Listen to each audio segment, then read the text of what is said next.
Capital FM 94.8. কিছু কিছু গল্প অচেনা মানুষের জন্য ইন্টারেস্টিং হইলো কাছের মানুষের জন্য বিব্রতকর।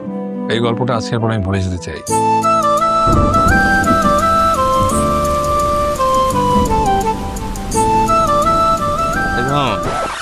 তোর না আজকে বাজারে যাওয়ার কথা? 2007 সালের শেষের দিকের গল্প। এক রুমে গাদাগাদি করে থাকি আমরা 6 বন্ধু।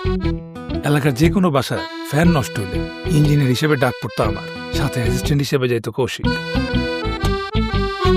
কৌশিকের নারী ভাগ্য ঈর্ষণীয়, বেশিরভাগ মেয়েই তার খোঁজে আসতো। কৌশিক স্যার নাই?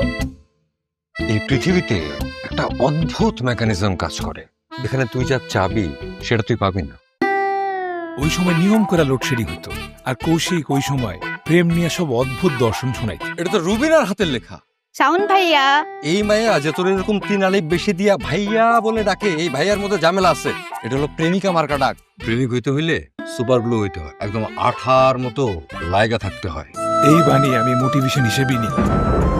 একদিন বাজার নিয়ে ফিরতেছি, খুব কাছ থেকে নীলমেম সাহেবকে দেখলাম।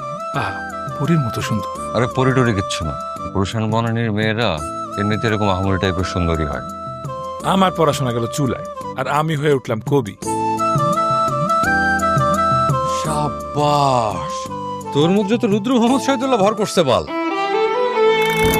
কিন্তু সবার গল্প তো হুমায়ুন আহমেদের রোমান্টিক গল্পের মতো পরিসমাপ্তি হয় না। কৌশিকের সব দর্শনের মতো এই দর্শনও ভুল।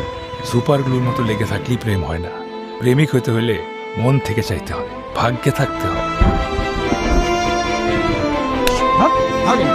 পৃথিবী প্রয়োজন ছাড়া দেয় না তোমাকে কিছু, ভাগ্যে না থাকলে হবে না তোমার, যতই নাও না কেন পিছু।